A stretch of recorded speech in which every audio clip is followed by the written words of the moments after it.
নমস্কাৰ গ্ৰহণ কৰিব।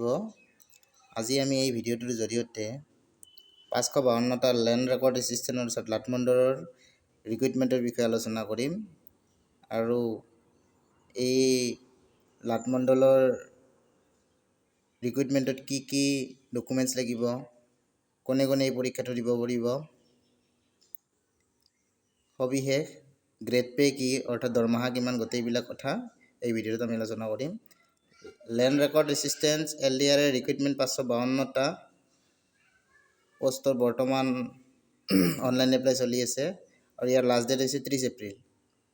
30 এপ্ৰিলৰ আগতে সকলোৱে যাতে নিজৰ এপ্লিকেশ্যনসমূহ সম্পূৰ্ণ কৰে আৰু ইয়াৰ কাৰণে আমাক এটা বিশেষ বস্তু লাগিব,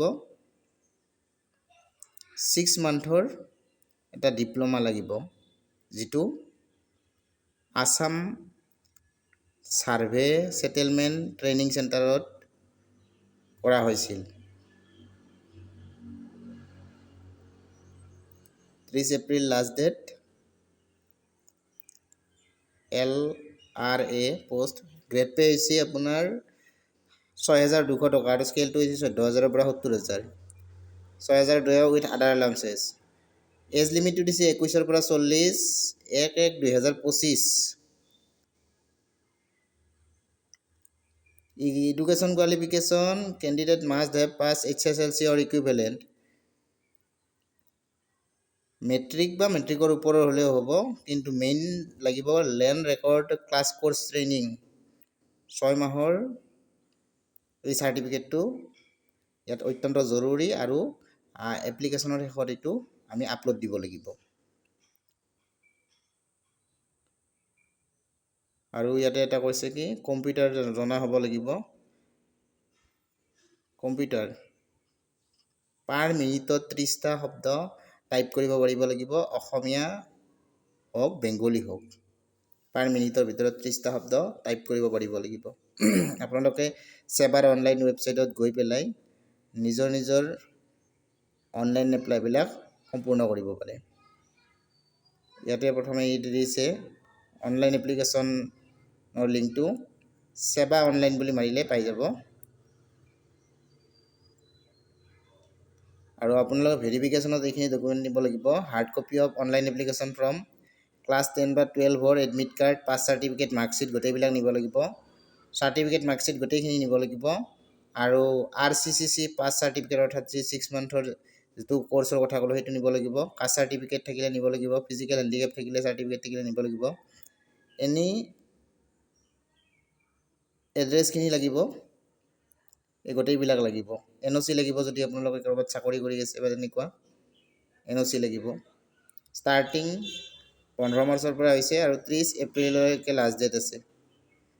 কম্পিউটাৰ প্ৰথমে ৰিটেন টেষ্ট হ'ব, তাৰপিছত স্কিল টেষ্ট হ'ব, অৰ্থাৎ কম্পিউটাৰ টেষ্ট হ'ব, স্কিল টেষ্ট হ'ব। ইয়াতে টোটেল মাৰ্ক থাকিব 80 মাৰ্ক আৰু নিগেটিভ মাৰ্কিং আছে 0.25 মাৰ্কছ। 0.25 মাৰ্কছ। মেথছৰ ক্লাছ 10 লেভেলৰ 10ম শ্ৰেণী লেভেলৰ 10 মাৰ্ক থাকিব আৰু বাকী এনেকৈ থাকিব। ইয়াতে 40% পাব লাগিব আৰু OBC পাব লাগিব 24। OBC বাকীবিলাকে 24 পাব লাগিব।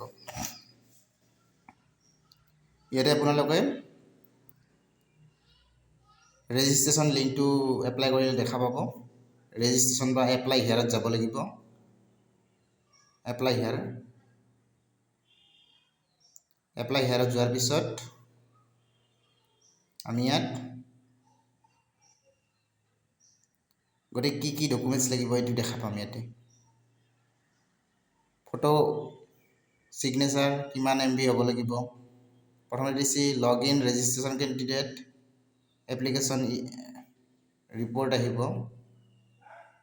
এই ষ্টেপটো কমপ্লিট কৰাৰ পিছতহে প্ৰথমতে আপোনালোকে এপ্লিকেশ্যনত যাব লাগিব। তাত ডাটাবিলাক কেনেকৈ পুট কৰিব লাগিব ইয়াত মই দেখুৱাই দিম, গৈ থাকিম। আপোনালোকে নিজে এপ্লাই কৰি ল'ব পাৰিব।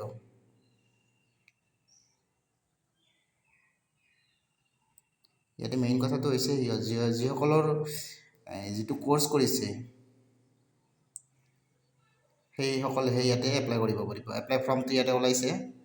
আপোনালোকে সেই কোৰ্চটো কৰিছিল নে কৰা নাই এইটো দিছে। Record certificate class course training কৰিছিল নে কৰা নাই ইয়েছ দিব লাগিব সকলোৱে। Apply land records account assistant নিজৰ নামটো দিব লাগিব, guardian name, mother's name, name of spouse of the candidate, date of birth দিব লাগিব, জেণ্ডাৰ দিব লাগিব।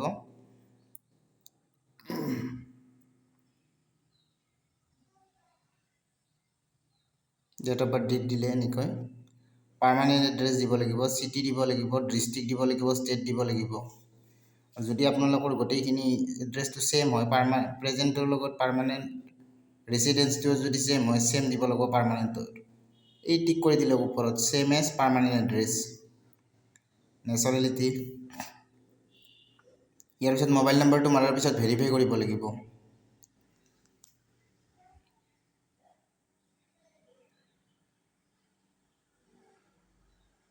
এনেদৰে গোটেই ফৰ্মটো আপোনালোকে এনেদৰে নিজেই ফিল আপ কৰি যাব পাৰিব, কোনো ধৰণৰ অসুবিধা একো নহয়।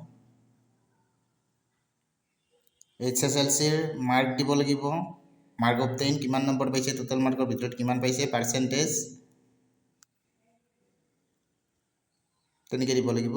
ইয়াতে ফৰ্মেট অনফৰ্মেটটো কোনোবাতে চিলেক্ট কৰাৰ পিছত অট'মেটিক আপোনালোকে গমেই পাব। ইয়াৰো পাছিংটো দিব লাগিব, বৰ্ড কি বৰ্ডৰ পৰা পাছ কৰিছিলে সেইটো দিব লাগিব। তাৰপিছত ইয়াতে ফটো আৰু ছিগনেচাৰ ডাউনলোড কৰিব আপলোড কৰিব লাগিব। ফটো আৰু ছিগনেচাৰৰ ইয়াতে চাইজ দিয়া আছে, সেই চাইজ মতে আপলোড কৰি দিব লাগিব, নহ'লে নিমিলিব। ফটো ৰিচাইজ এপত আপোনালোকে নিজে নিজে ফটোবিলাক ফটো হওক ছিগনেচাৰ হওক চাইজটো চেঞ্জ কৰি ল'ব পাৰিব। এনেদৰে এপ্লিকেশ্যনটো ছাবমিট কৰাৰ পিছত ছাবমিট হৈ যাব। এপ্লিকেশ্যনখন কমপ্লিট ছাবমিট কৰাৰ পিছত আপোনালোকে লগ ইন হ'ব পাৰিব আৰু আকৌ।